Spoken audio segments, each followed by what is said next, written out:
what brings you the most joy in this in the role that you have here? Yeah.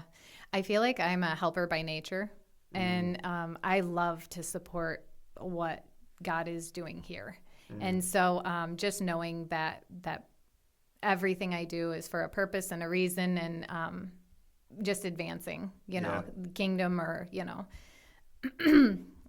ministries, or even community. Yeah.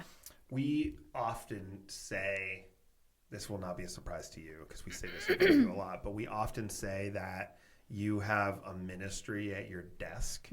So like some people have a ministry at a pulpit. You have a ministry at your desk. Like when people walk in and they see you, or they talk to you for the very first time, like there's just something about like the presence of Tiffany, that like it's just calming for people. There are some times where I'll be in my office and like the door's shut and I'm like, someone comes in like frantic and you can just talk them down. It's amazing. Like, thanks for that. Yeah. You're chaos coordinator. That's what it is. So you have a ministry at your desk. I remember when I first started working here, I struggled to see that. There's a really small book. It's called The Ministry of the Administrative Assistant, and it was written by a woman. I forget who wrote it, but it was a really good read, and it was the tiniest book, but it was packed full of insightful things that actually helped me in more ways than I had imagined. Yeah. And I think that it didn't touch on things like having people come in and emotional, or like, kind of like feeling chaotic or something like that, but that kind of just comes along with it, I think. Yeah, that makes sense. That would have been before I came, right? No, yes. Yeah. But just before. Just before. Yeah, that's cool. Yeah.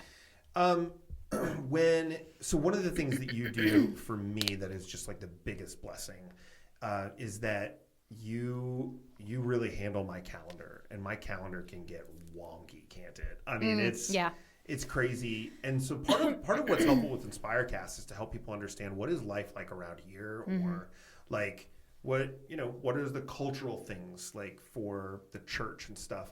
Let's talk about the calendar thing, because there's some people who are like, hey, I want to meet with the lead pastor. Like they just want to meet with the leader. And there are sometimes where we can give space to that. And then sometimes where it's like you do a really good job of kind of going, well, I think your best person to talk to is this or whatever. Talk about navigating the calendar thing, because you do it brilliantly. I don't have to worry about it a ton.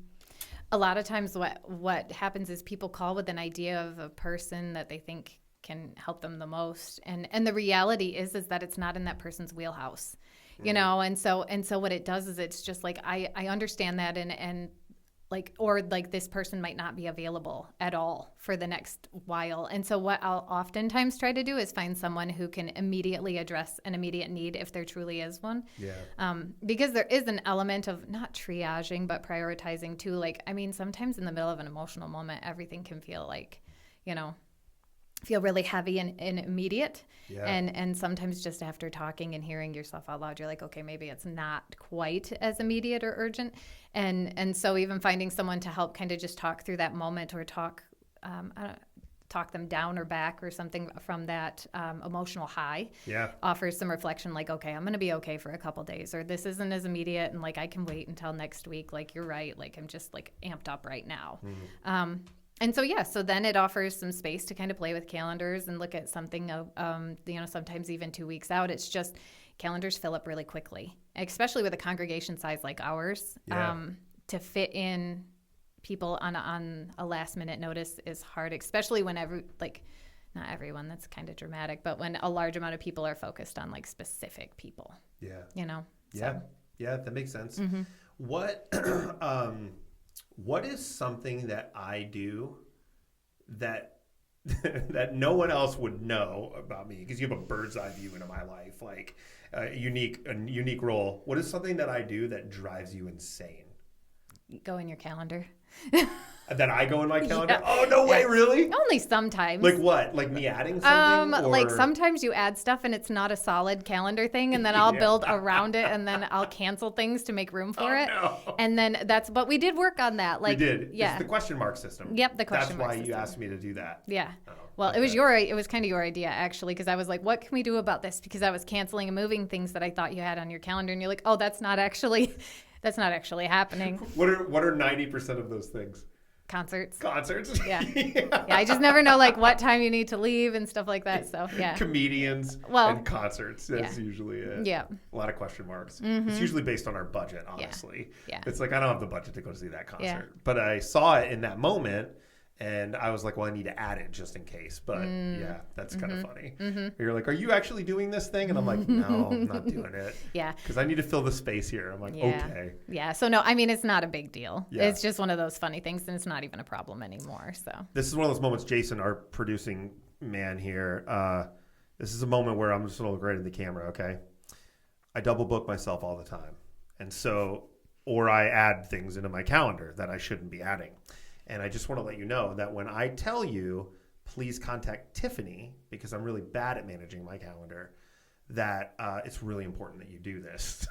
Because if there's one thing that I do that drives her crazy, it's getting into my calendar.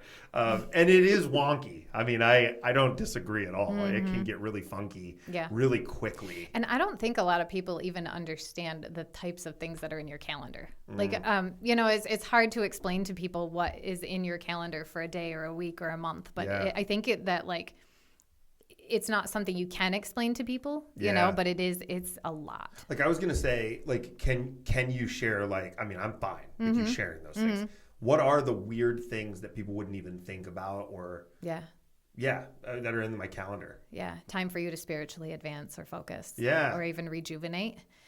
You're constantly pouring from your cup. Yeah. And so sermon prepping is not a quick thing and requires like you to create it, but then bounce it off others. And so there's that, you know. Yeah. I guess like even meeting or like attempting to advance the ministries in the church, stuff like that, like, you know, and so, and even those, you know, can be, I mean, you try really hard to empower, I think, but yeah, there's frequent touch bases and stuff like that too.